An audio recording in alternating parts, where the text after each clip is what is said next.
Merhaba arkadaşlar. Bugünkü çalışmamızda da sizinle şöyle yine bebekler için bu yaklaşık 6 ay 7 aydan hani 1,5 yaşına kadar giyilebilecek bir hırka. Çocuğun kilosuna göre değişiyor çünkü.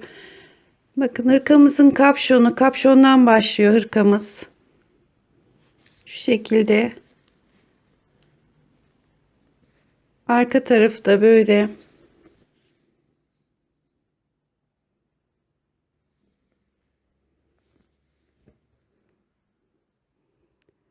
İster yelek yapın, ister hırka yapın. Kapşon istemezseniz direkt yakadan başlayabilirsiniz. Hırkamızın şimdi yapımına geçelim. Bu arada arkadaşlar hırkamızda 2,5 yumak ip kullandım. Kapşonsuz yapanlara 2 yumak yeterli olacaktır. Kolay gelsin. Hırkamda bebe ipi olarak bunu kullandım. Şiş numaramda 4. Şimdi ben bir ön hazırlık yaptım arkadaşlar. Şöyle 89 ilmek attım. 1, 2, 3, 4, 5, 6 diş haroşa ördüm. Bakın yine şablonumda göstereyim. 89 ilmek olarak başladım. Şöyle bir 6 diş ön mantı için haroşamı ördüm. Şimdi Selanik örgüye başlayacağız. Aralarda Selanik örgümüz olacak. Onun için şimdi önce 2 ilmeğimiz kenarlarda haroşa olarak devam etsin. 1, 2 ilmek. Bu hep haroşa olarak devam edecek. Daha sonra düz, ters, düz, ters. Yani bir düz bir ters olarak sıranın sonuna kadar gidiyoruz. Son 2 ilmeğimiz yine haroşa olacak.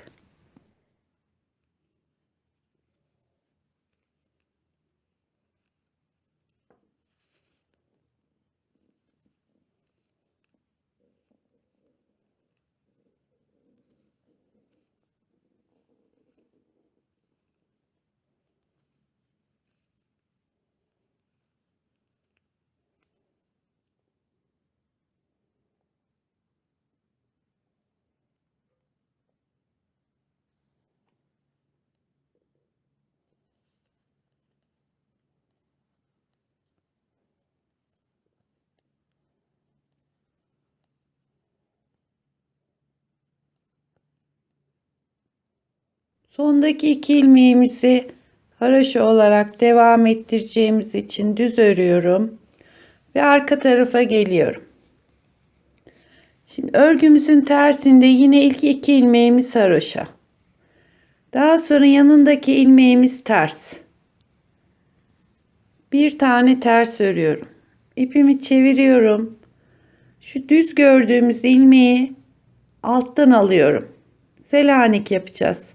Yani şuradan değil, bir altına giriyorum. Düz ördüm. Şimdi arada bir ters. Yine düz ilmeklerimizi bir alttan alıyorum.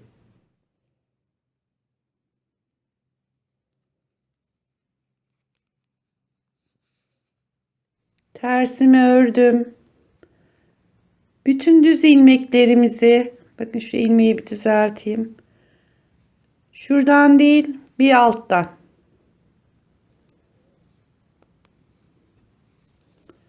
Arada tersim var. Düzlerimi bir alta giriyorum. Bir ters.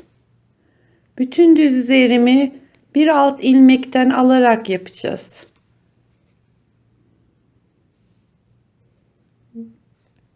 Bakın bir aşağıya iniyorum.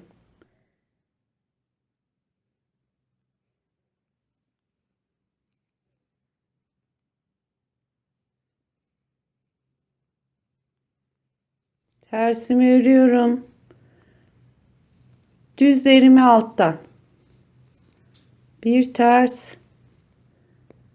Düz gördüğümüz ilmekleri alttan alıyoruz. Aralarda bir ters. Bir düz. Selanik'e başlamış olduk arkadaşlar.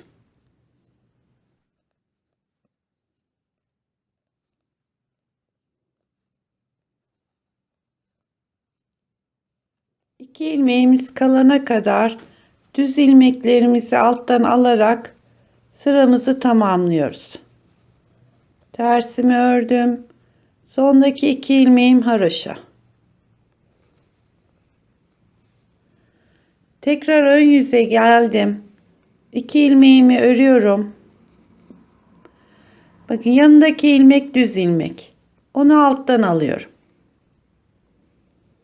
Artık arkada ve önde bütün düz ilmekleri alttan alarak öreceğiz.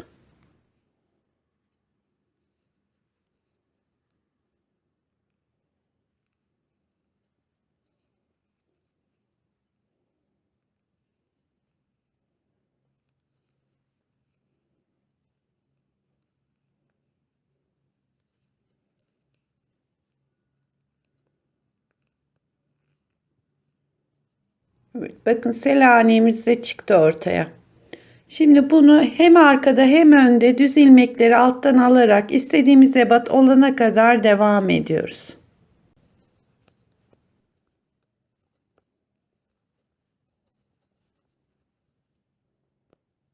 Evet, sıranın sonuna geldik arkadaşlar. Sondaki iki ilmeğim yine haroşa. Dönüyorum ve aynı şekilde devam ediyorum. 2 ilmek haroşamı ördüm. Yanındaki ilmek ters. Tersimi örüyorum.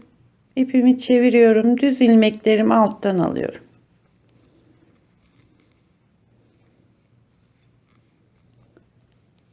Selanik kısmında arkada ve önde aynı işlemleri yaparak devam ediyoruz.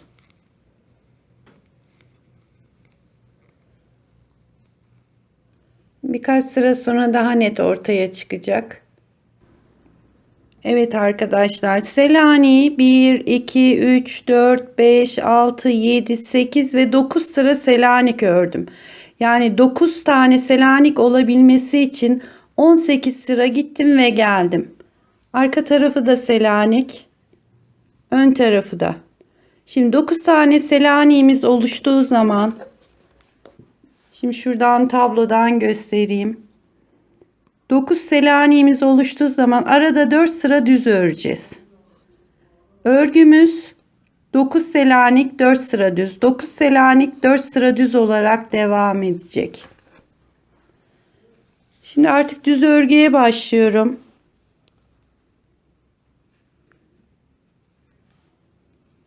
Bütün ilmeklerimi düz olarak.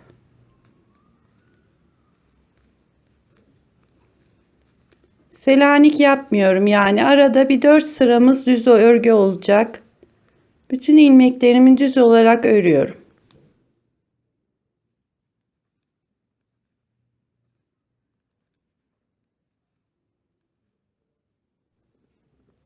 Evet, bütün sıramızı düz örgü olarak sıranın sonuna kadar ördük. Baştaki 2 ilmek haroşamı da ördüm. Arka tarafa geldiğimiz zaman yine şu 2 ilmeğimiz haroşa olarak devam edecek ve geri kalan ilmeklerimizi ters örüyoruz. Yani düz örgümüzün tersini.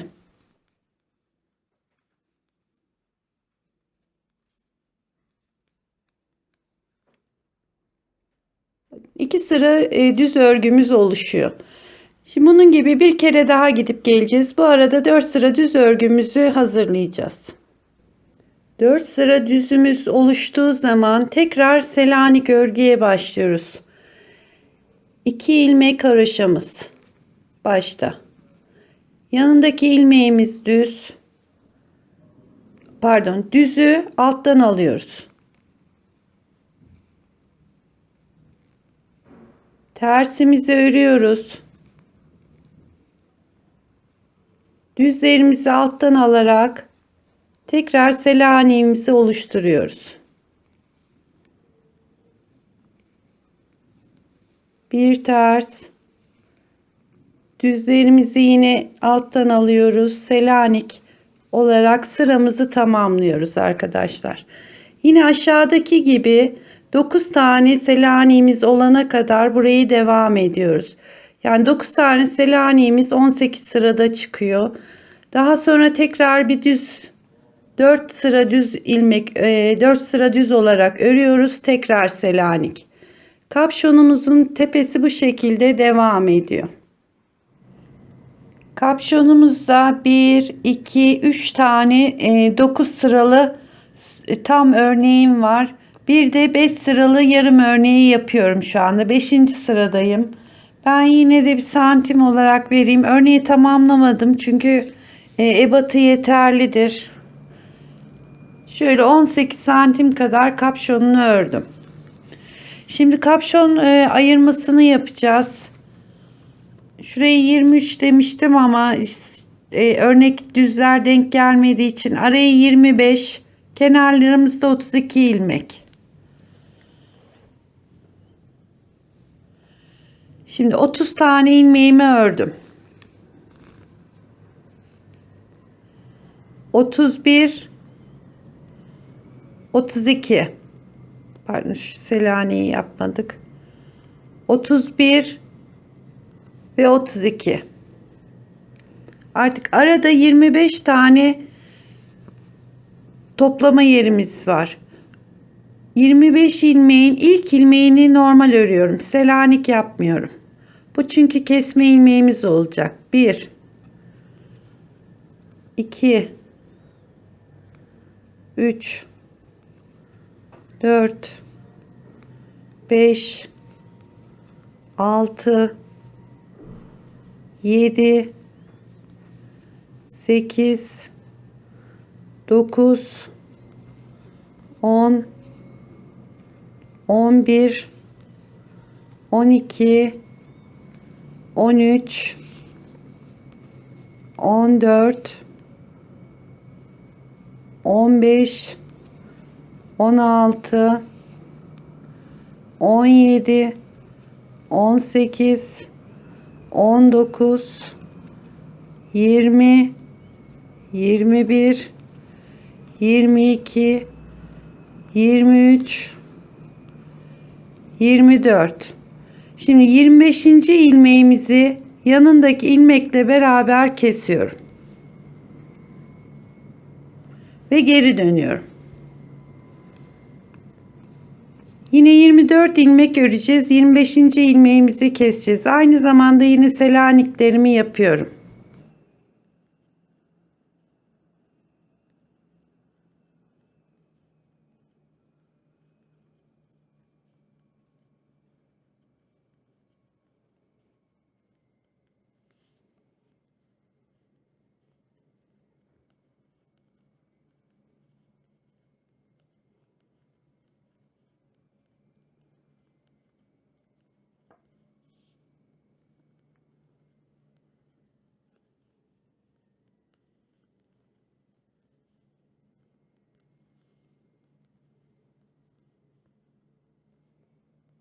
...24. Şimdi 25. ilmeğimizi ters olarak kesiyorum.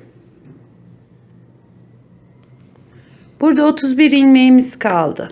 Geri dönüyorum tekrar. Artık sadece bu aradaki 25 ilmeği öreceğiz.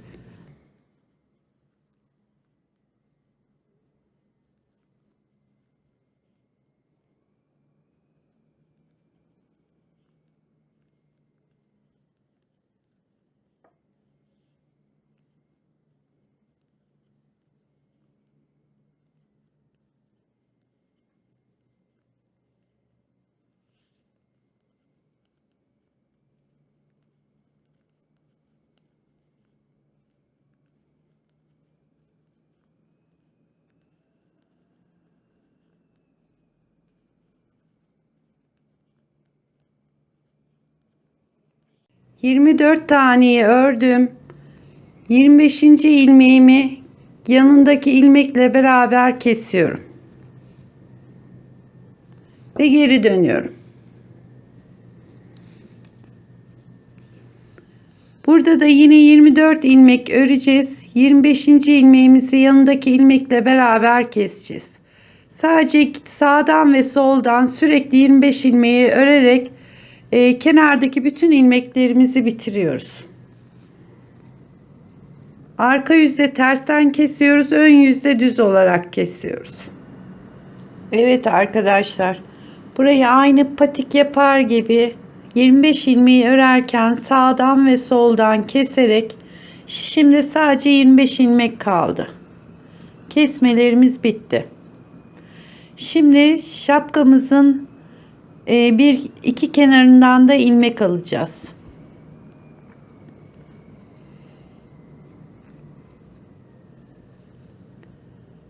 Şöyle giriyorum. 1 2 3 4 5 6 7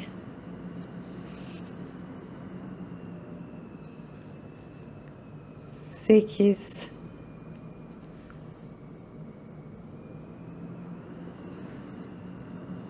9 10 11 12 13 14 15 16 17 18 19 20 bir tane de kenardan alalım. 21 ilmek. Şimdi burayı haraşo olarak buraya kadar geliyoruz.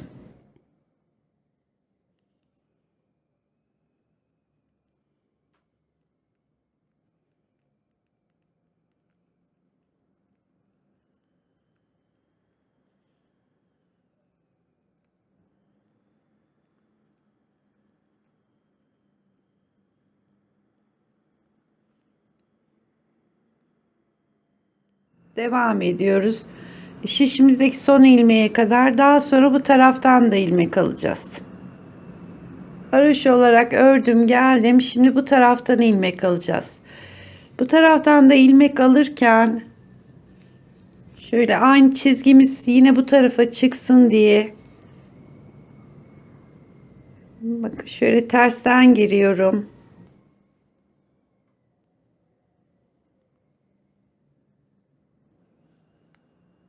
Bir,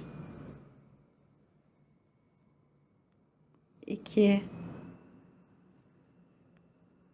üç, 19,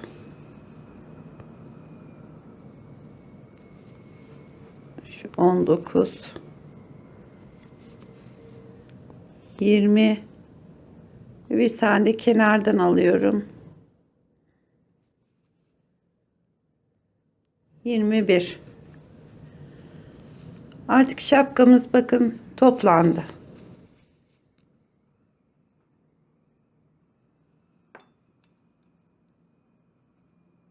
Şurası arka tarafımız. Şimdi şöyle göstereyim arkadaşlar. 25 ilmeğimiz vardı. 21 bu taraftan aldık. 21 bu taraftan aldık. 67 ilmeğimiz oldu. Ama bize 66 ilmek lazım. Şu arka tarafta bir tane keseceğiz. Toplamda 66 ilmeğimiz olacak şişimizde. 66 ilmeğimizde 4 diş haroşa olana kadar öreceğiz. Evet arkadaşlar, bu 66 ilmeğimizi bir iki diş haroşa ördüm. Şimdi yanlardan 5'er ilmek ilave edeceğiz.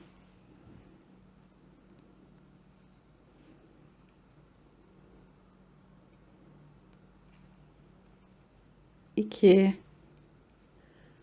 üç, 4 ve 2 ilmeğin arasına girdim, artırdım 5 ve örmeye başlıyorum. Şimdi 66 ilmeğimiz var. 5 bu ön taraftan, 5 de diğer taraftan artırma yapacağız ve 76 ilmeğe çıkacağız. Bu 76 ilmeğimizde 3 diş haroşa olarak öreceğiz.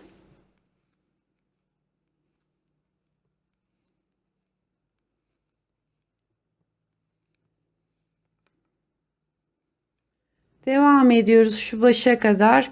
Burada da bir 5 ilmek ilave edeceğiz. Evet, şimdi bu başa geldik. Burada da yine ilmek ilavesi yapıyoruz. 1 2 ilmeğin arasına giriyorum. 2 3 4 ve 5. Artık 3 diş haroşamız olana kadar devam ediyoruz. 2 tane de zaten yapmıştık. Toplamda 5 diş haroşamız olacak yaka kısmında.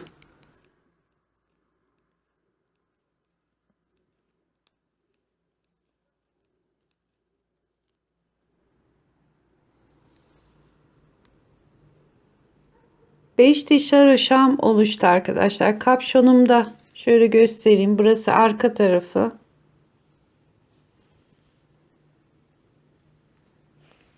Şöyle kafa yerimiz. Şimdi burası kapşonun iç kısmı. Burası da dış kısmı. Hırkamızı ayırmaya şöyle dış yüzeyinden başlıyoruz. Bakın şöyle göstereyim. Şimdi kapşonumuzu bitirirken 66 ilmek olarak yapmıştık. Bu 66 ilmeğe 5 ilave ettik. 76 ilmeğimiz oluştu. 76 ilmeğin de bölümünü bunu Instagram sayfamda yaş olarak sayılarını vermiştim zaten, tablo, oradan da bakabilirsiniz. Önlerimiz 13, kolumuz 10, arkamız 22 olarak ayrımını yapacağız.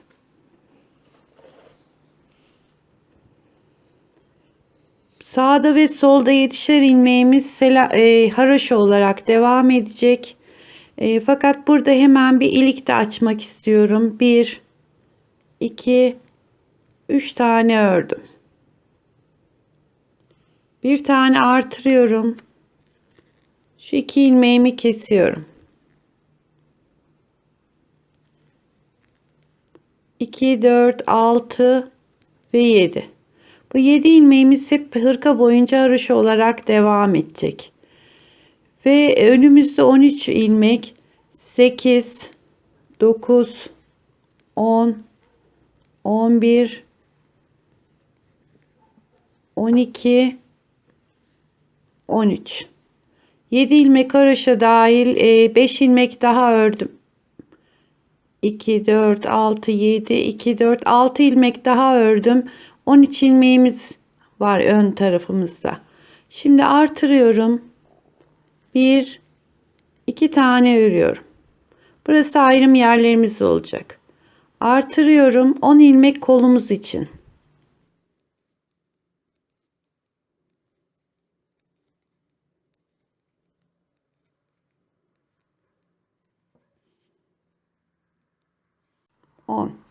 Tekrar artırıyorum. 2 ilmek arka ve kol arasındaki ayrım yerimizi yapıyoruz. Tekrar artırıyorum. Arka tarafta 22 ilmeğimiz var.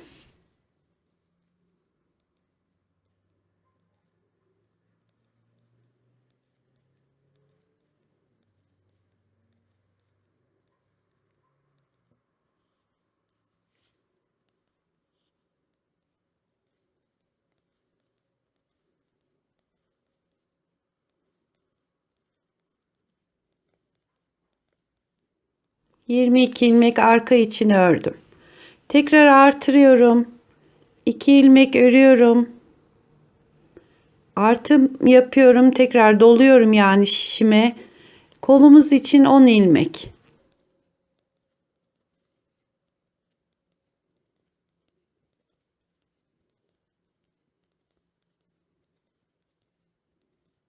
10. 10 ilmek kol için ördük. Tekrar dolamamızı yapıyoruz. 2 ilmek örüyoruz. Tekrar dolamamızı yapıyoruz ve kalan 13 ilmeğimizi örüyoruz.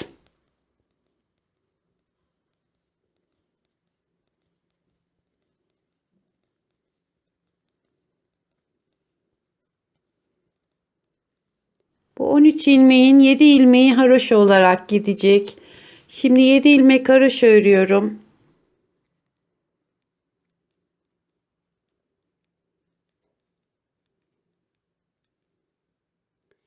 Geri kalan ilmeklerimin hepsini doladığım ilmekler dahil ters olarak örüyorum.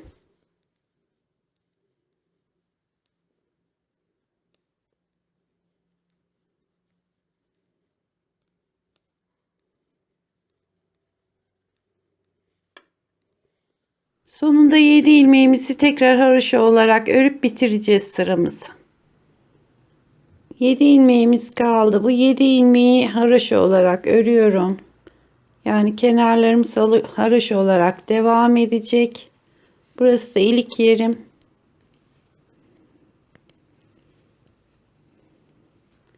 Şimdi ön yüze geldiğimiz zaman 7 ilmek artı 6 ilmek daha 13 ilmeğimizi örüyoruz.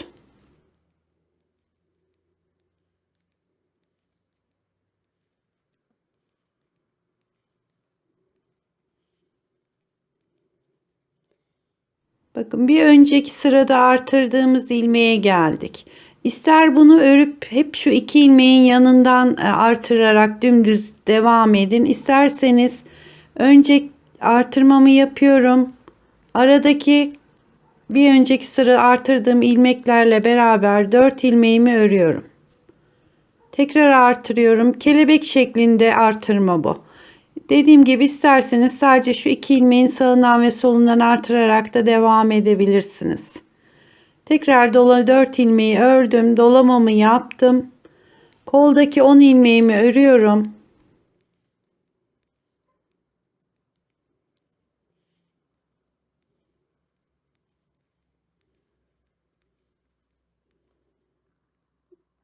Bir sıra önceki artırma ilmeğine geldiğim zaman tekrar doluyorum. 4 ilmek olarak örüyorum arayı. Tekrar doluyorum. Arkadaki 22 ilmeğimi örüyorum.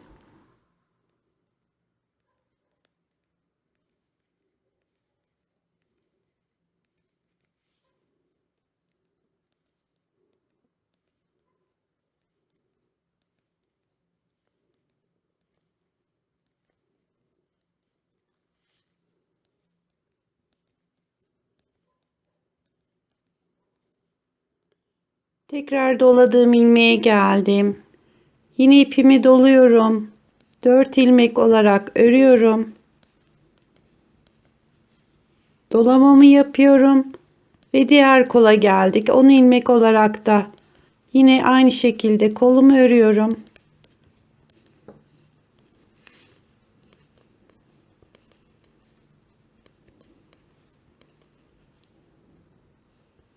Doluyorum.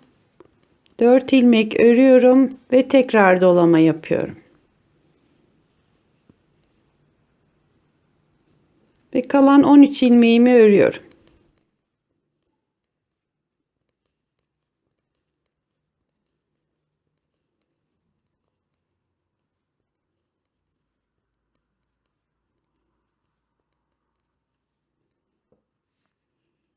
Arka tarafa geldiğimiz zaman yine şu 7 ilmeği haroşa olarak örüyorum ve geri kalan bütün ilmeklerimi ters olarak öreceğim.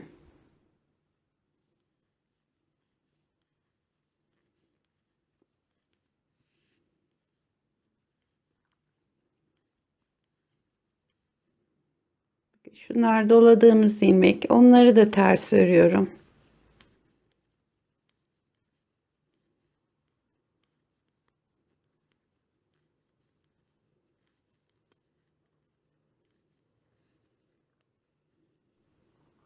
Tekrar ön yüze geldik. 7 ilmek ve aradaki 6 ilmekte düzümüzü örüyoruz. 7, 1, 2, 3, 4, 5, 6. Yine bir sıra önceki artırdığımız ilmeğe geldik. Yine dolamamı yapıyorum. Bu sefer aramızda 2, 4, 6 ilmek oluştu. Bu 6 ilmeği düz olarak örüyorum.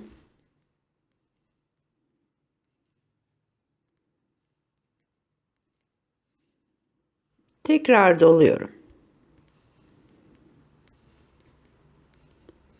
Koldaki 10 ilmeğimi örüyorum.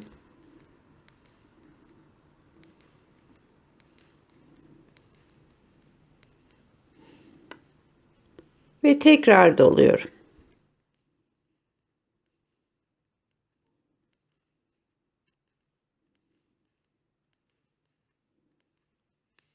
Altı ilmeği ördüm.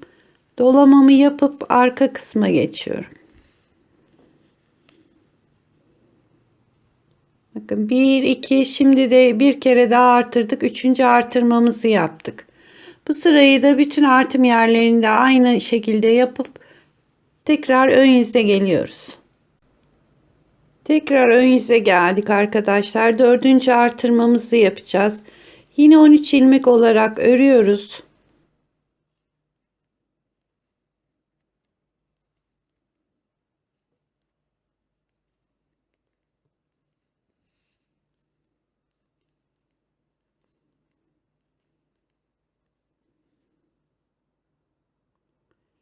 Bir, iki, üç tane artırma yaptık. Bu da dördüncü artırmamız.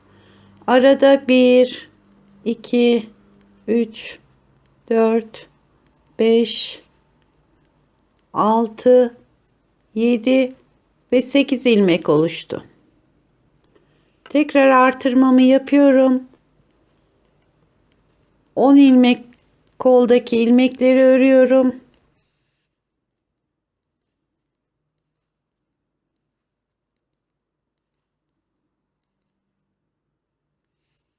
Tekrar bir sıra önceki artım yerinden önce yine ipimi doluyorum. Aradaki ilmekleri örüyorum ve tekrar dolamamızı ördükten sonra bir alt sıradaki dolamayı ördükten sonra yine artırım yapıyorum.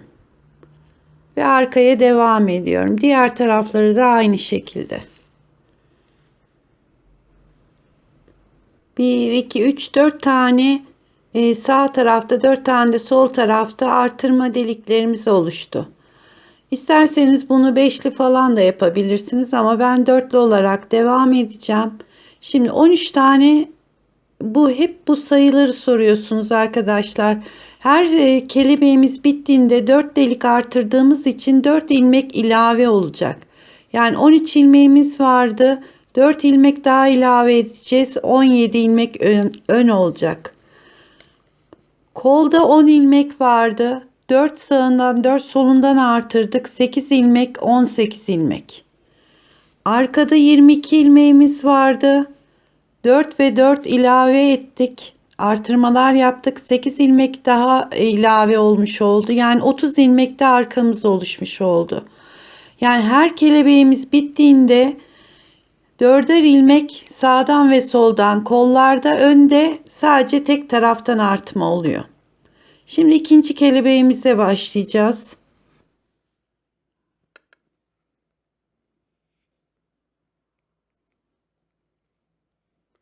7 ilmek haroşamız.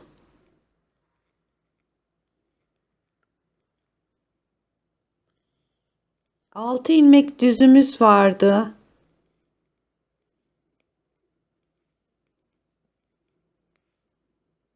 Toplamda 13 ilmek. Şimdi 4 ilmek artırdığımız için 4 ilmek daha örüyoruz. 14, 15, 16, 17. Ve ortadaki zaten şu 2 ilmeğe gelmiş olduk. Yeniden yeni kelebeğin artmasını başlıyoruz. Doladım. 2 ilmek ördüm. Yine dolamamı yaptım.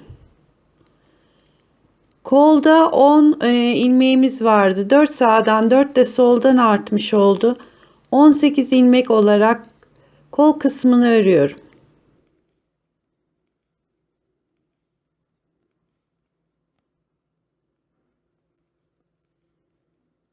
Yani artık şu artma yeri bitti. Yeniden kolun ayrım yerinde tekrar yeni kelebeğimize başlıyoruz.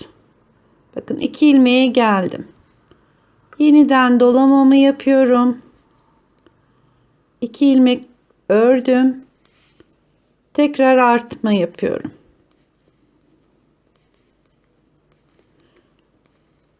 Arkada 22, 8, 30 ilmek oluşmuş oldu.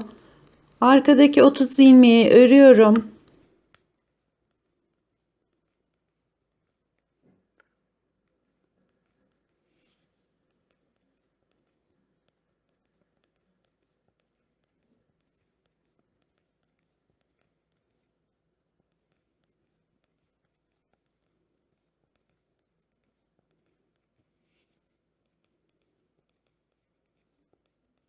Tekrar 2 ilmeğe geldim. Yani baştaki 2 ilmeğe gelmiş oluyoruz. Tekrar doluyorum. 2 örüyorum. Doluyorum. Koldaki 18 ilmeği örüyorum. Birinci kelebeğimiz bitti. 10 ilmek vardı. Mesela kolumuzda 8 artma oldu. 18. Bir daha kelebeğimiz bittiğinde biz 8 ilmek daha artırmış olacağız. Sadece önlerde 4'er ilmek artıyor. Evet, 2 ilmeğe geldim. Tekrar artırıyorum. 2 örüyorum. Artırıyorum. Ya artırıyorum dediğim yerler dolama yerleri. Oralardan birer ilmek sayımız artıyor.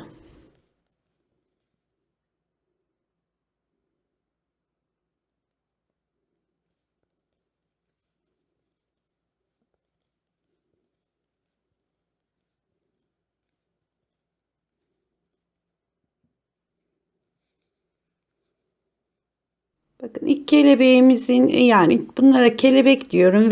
V de diyebilirsiniz. İlk V'lerimiz 4 tane oluştu. Yeniden 4 deliğimiz oluştuğu zaman yeniden ortadaki şu 2 ilmeğin sağından ve solundan yeniden 4 tane olana kadar artırma yapacağız. Bunu robamız oluşana kadar dörder dörder devam edeceğiz. Bakın 1, 2, 3 ve 4 tane böyle V'lerimiz var. Evet, robamız oluşana kadar bu şekilde dörderli, beşerli istediğiniz şekilde devam edebilirsiniz. Evet arkadaşlar, şöyle 4 delikli 1, 2, 3, 4, 5 tane kelebek yaptım. Yani her tarafta 20 artış oldu. Önde ve kollarda. Hepsini 20 kere artırmış olduk. Şimdi kolun önden geldim. Arka ayrımına kadar öreceğim. Orada kol yerini ayıracağız artık.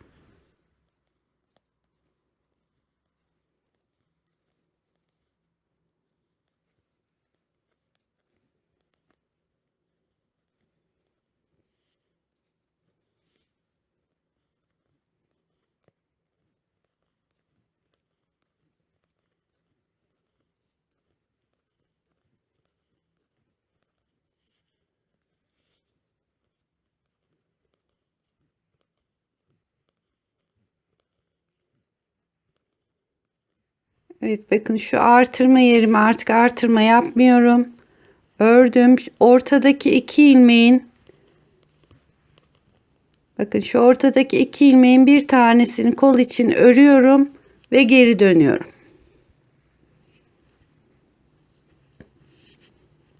Sadece kolumuzdaki ilmekleri örüyoruz.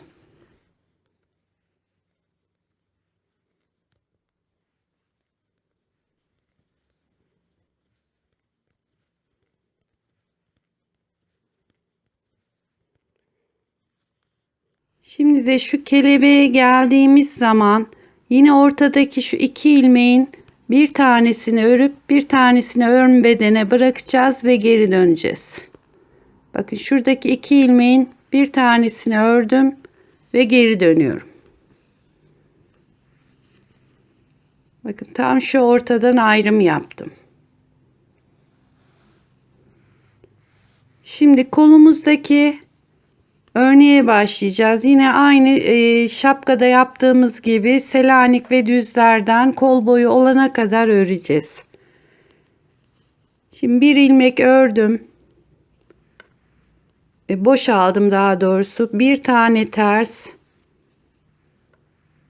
İpimi çeviriyorum. Hemen Selanik'e başlıyorum. Bir ters. Hemen Selanik'imi yapıyorum. Bir sıra düz gidip geldikten sonra hemen örneğimi koyuyorum. Bir ters ve şu düzü alttan alarak Selanik olarak örüyorum.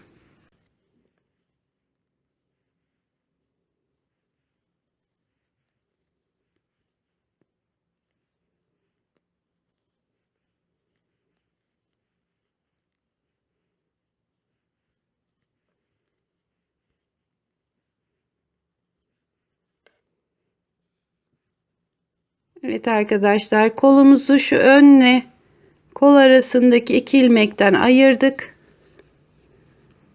Arkada da arka kelebekle kolun arasındaki iki ilmekten ayırdık. Şimdi sadece bu kolumuzdaki ilmeklerimizi aynı şapkada yaptığımız şekilde yaparak kol boyumuzu örüyoruz. 1 2 3 örnek yaptım. Ben size şöyle santim olarak da vereyim. 15 santim kol boyunu ördüm. Artık biraz azaltma yapacağım ve haroşasına geçeceğim. Bu arada sayılarını da vereyim arkadaşlar. Toplamda hırkamızda 236 ilmek oldu. Bunun 34 ilmeği ön, 52 ilmek kol, 64 ilmek arka olarak ayrımını yapacağız. Bakın zaten ayrım yerlerimiz belli. Şu iki kelebeğin ortasından ayrım yapıyoruz.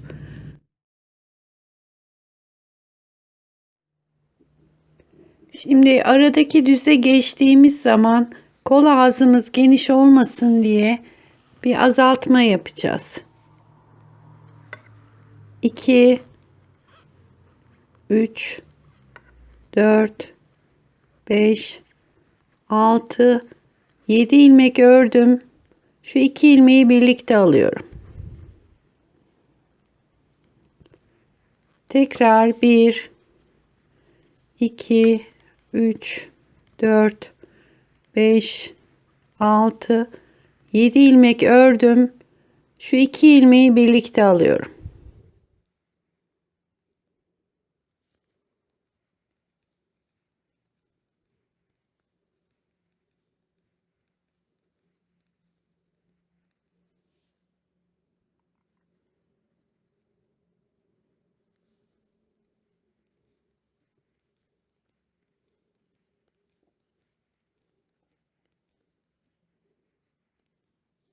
Keserken de şu düz ilmeklerimize denk gelirse düzelterek kesiyoruz. Böylece kol ağzında 5-6 ilmek kadar azaltmış olacağız.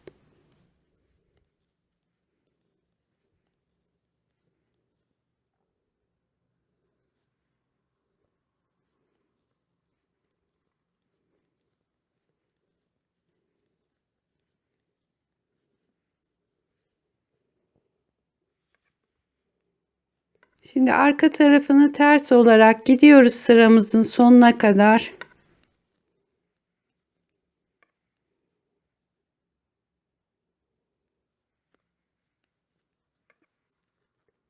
Arada bir sıra düzümüz çıktığı zaman normalde iki düz var. Direkt haroşaya başlıyoruz.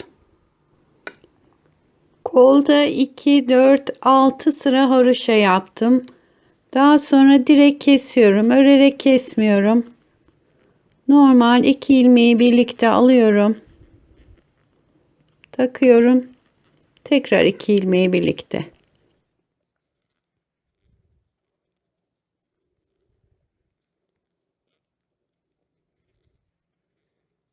Kesmemiz bittikten sonra ipimizi keserken dikiş payını da bırakarak şöyle biraz dikiş payını bırakarak kesiyorum.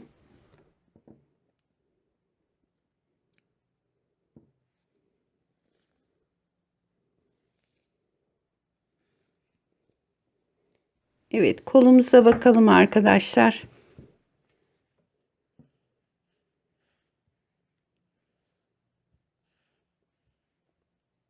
Evet, bir kolumuz bitti.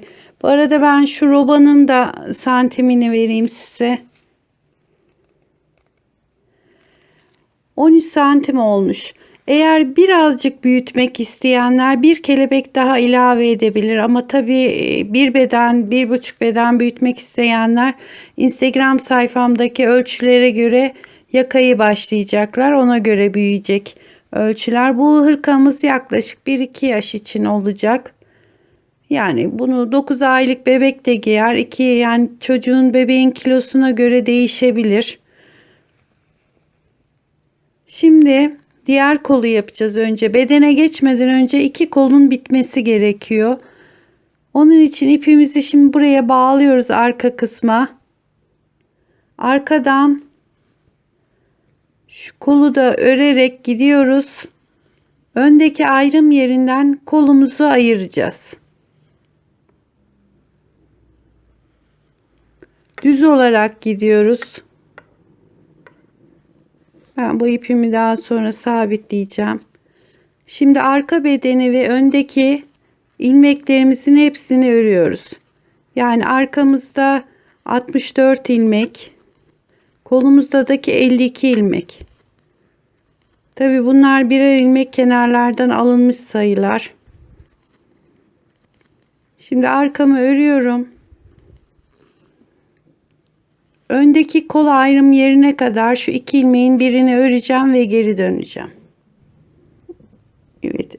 Önle kol arasındaki kelebeğin tam ortasına kadar örüyorum. Ortadaki iki ilmeğin birini yine kola katıyorum. Diğer bir tanesi ön bedene ait olacak ve geri dönüyorum. Şimdi de diğer kolumuzu yapıyoruz. Evet, şimdi de arka bedenle kol arasındaki kelebeğe geldik. Bunun da orta kısmına kadar örüyoruz. Ortadaki iki ilmekten birini yine kola dahil edip, evet, şu bir ilmeği kola dahil edip geri dönüyoruz. Hatta ben şu arayı diğer şişimle öreyim size göstermek için. Diğer kolda bir sıra düz gidip gelip hemen Selanik'e başlamıştık. Aynı şekilde bunda da yapacağız.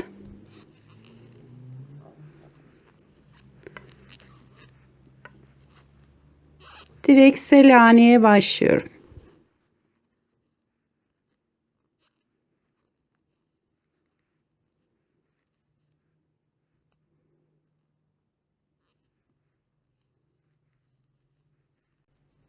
Önce bu kolumuzu bitirdik. Daha sonra ipimizi arkaya bağladık.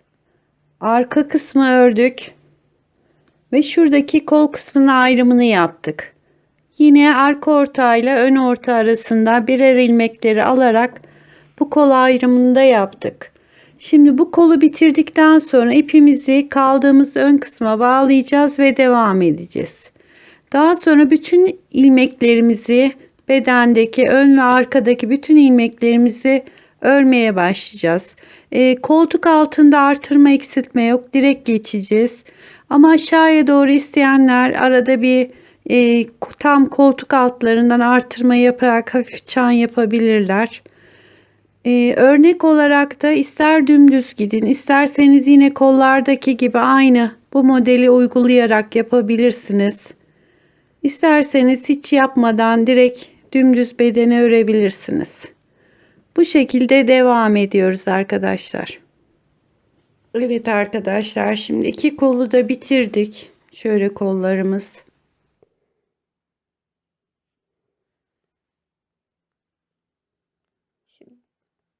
Bedenimiz de şu şekilde.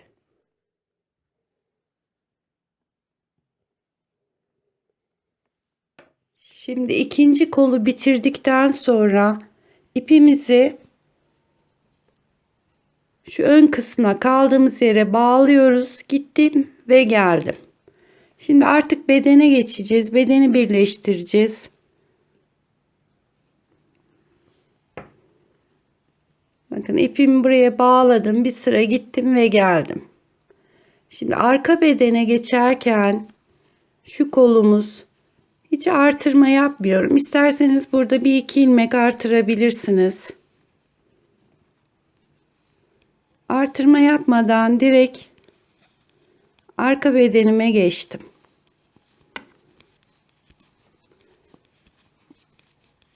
Arka bedendeki ilmekleri ördükten sonra diğer ön kısma geçeceğim.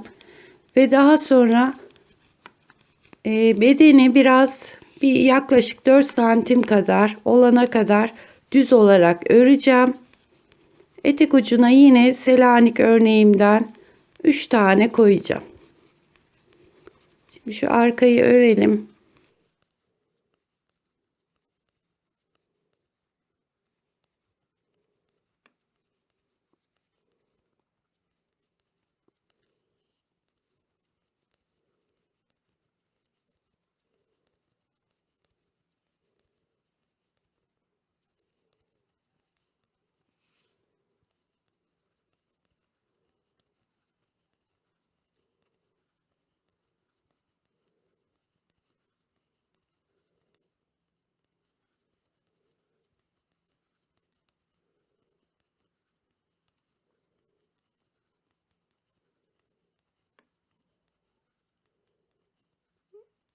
Evet, arka bedendeki ilmeklerimi de ördüm.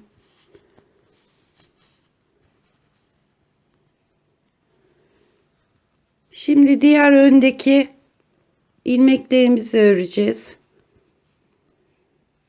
Yine direkt geçiyorum.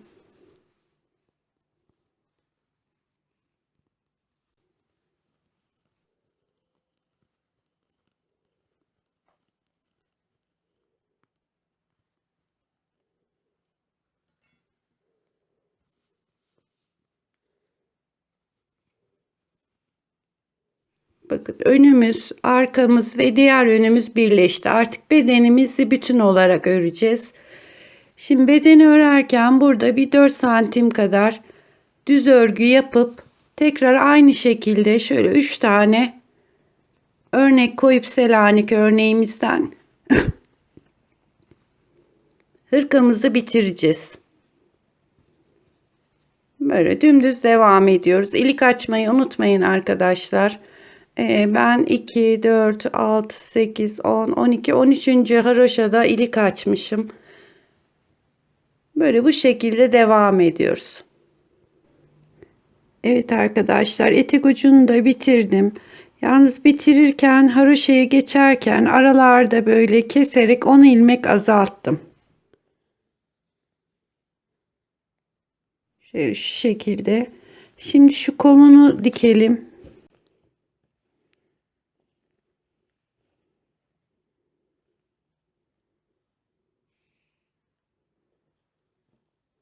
İster arkadan dikin, isterseniz böyle önden dikin. Hiç fark etmez. Şöyle ben birebir dikeceğim kollarımı.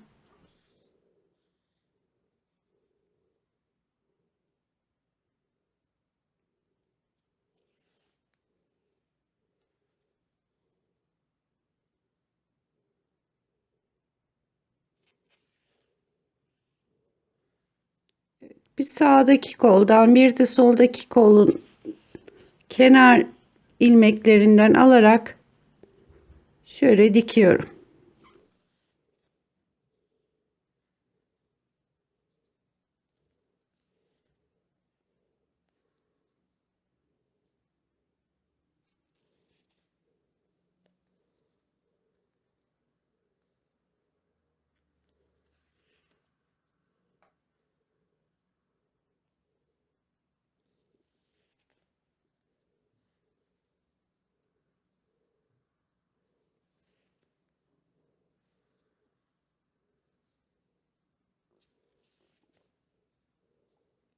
Evet, bu şekilde şu kol altını dikeceğiz arkadaşlar. Şöyle kol altı dikişimizi de yaptık. Zaten bir tek kol altları dikiliyor. Ben düğmelerimi de diktim. Şöyle bir ilikleyeyim, göstereyim arkadaşlar.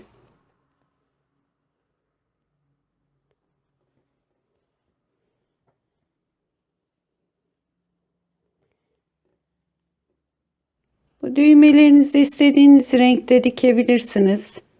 Ben şöyle siyah düğmem vardı. Pompomlarını da siyah yapacağım.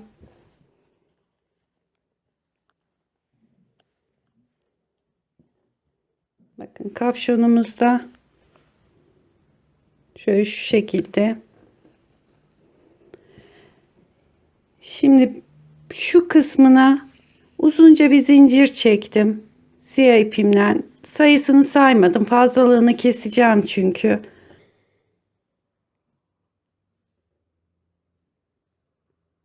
Şu yünü iğneme geçirdim. Şuradan başlayacağız. Bütün kapşonun etrafından dolaşacağız. Hemen şu dışarıda olsun istediğimiz için. Şu dışından hemen girdim.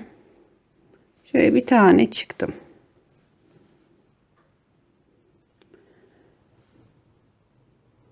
Şu haroşamızın dibinden şöyle birer tane Selaniklerden aralarından alarak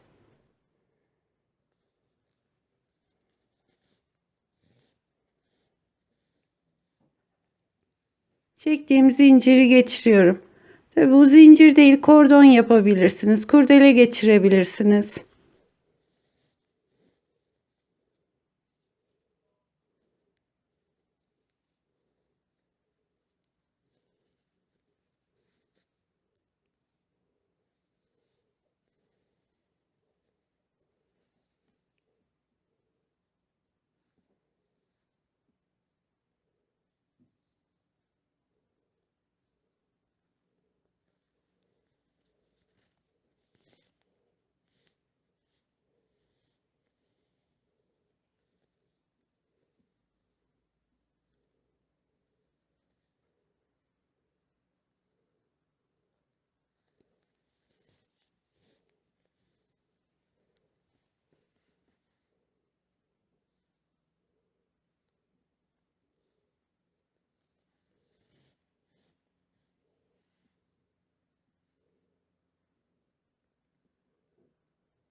Evet, bakın şöyle kapşonumuzun bütün etrafına geçirdim.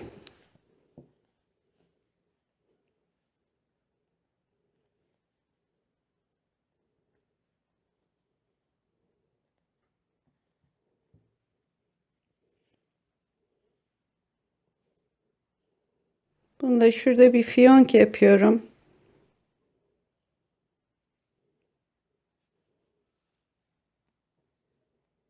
Daha sonra şunlar mesela uzun bence. Şöyle kesiyorum.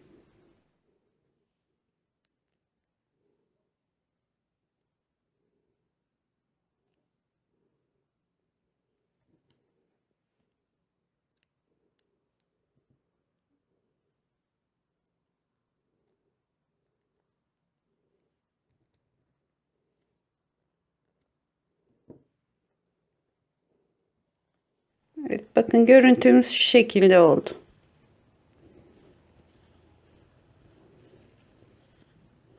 Şimdi bir de şu tam tepeye, bunu ister yapın ister yapmayın, şöyle bir pompon takacağım. Şöyle 2 tane takabiliriz. Bir şu kenara, bir şu kenara. Pompomu ben şöyle pompom aletiyle yaptım ama kartonla da yapabilirsiniz. Hazır pompom da kullanabilirsiniz. Şimdi hem bu aleti de kullanmasını göstereyim. Pompom aletimizi şöyle açtık.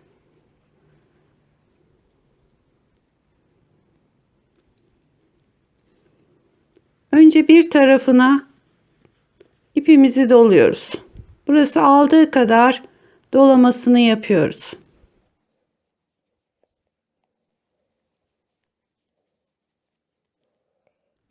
Tek tarafı doldurduktan sonra ipimizi şöyle içeriden dolaştırıyoruz. Aleti açtığımız zaman bir aşağıda biri yukarıda zaten. Şimdi de diğer tarafı aynı şekilde dolduruyoruz.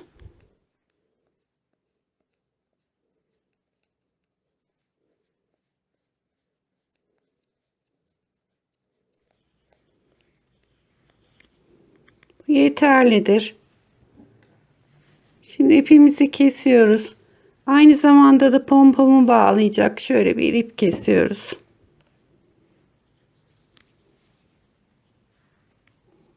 Şimdi bunu zaten şöyle biri sağdan biri de soldan kapanıyor. Kapandıktan sonra şu iki boşluktan pompomumuzu kesiyoruz. Evet, pompomuz şöyle ikiye ayrıldıktan sonra da hazırladığımız ipi tam şu iki boşluktan şu aradan geçirip sıkıca bir düğüm atıyoruz. Evet, şu aradan düğümümüzü attıktan sonra artık aletimizi açabiliriz.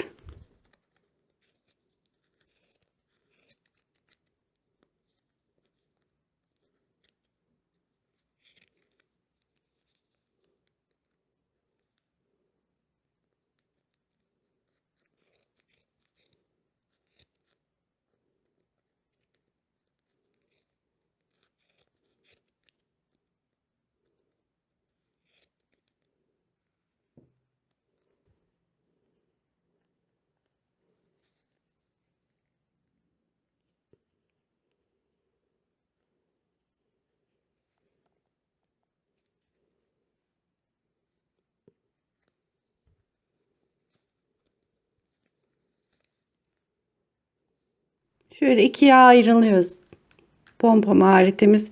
Daha sonra kullanmak için tekrar birbirine takıyoruz. Şu şekilde hazır bekliyor. Şimdi pompomumuzda şu fazlalıkları da şöyle makasla kesiyoruz. Hazırlamış oluyoruz. Evet, ben şunları da şöyle iki başına dikeceğim. Hırkamız bitmiş olacak. Yapacak arkadaşlara kolay gelsin.